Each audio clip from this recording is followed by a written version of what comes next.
It's ironic what Jesus knows. Are you ready for some good news? No sin of your past can ever thwart the love of God.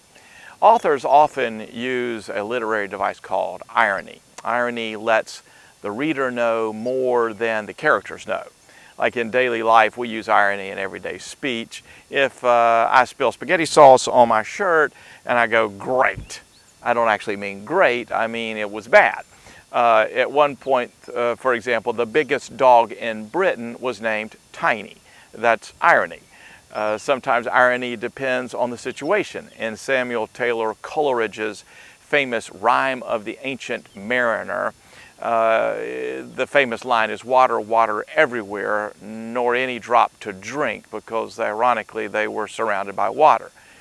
Well, in Luke chapter 7, when this woman who's called Sinful Woman lets down her hair and anoints Jesus' feet, the Pharisee who was hosting the event becomes sure in his own mind that he knows what Jesus is thinking, that Jesus must be no prophet since he didn't know, quote, what sort of woman this was who was touching him. Ironically, Jesus not only knows who the woman is, but also, while he is showing the woman grace, he supernaturally reads the Pharisees' judgmental thoughts. And throughout Jesus' ministry, ironically, it was the religious leaders who were most prone to miss Jesus' identity. The very ones who should have recognized Jesus and understood him instead were threatened by him. And so in Luke 7, we have this textured, irony-laden story. Simon the Pharisee is convinced that the woman is a great sinner and that her sin should keep her from Jesus. But actually, Simon is the greater sinner and is the one who remains distant from Jesus. The sin of prostitution or adultery or whatever public scandal had characterized the woman's life pales in comparison to the smug and prideful judgmentalism of the Pharisee.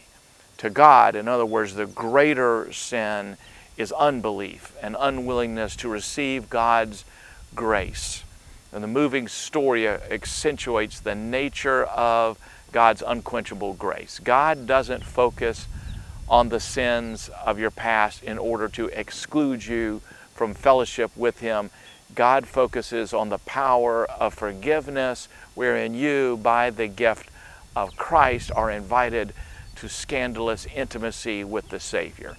You and I don't deserve to even get near God, and yet He loves us and draws us in. And that's the scandal of the gospel. That is the gospel.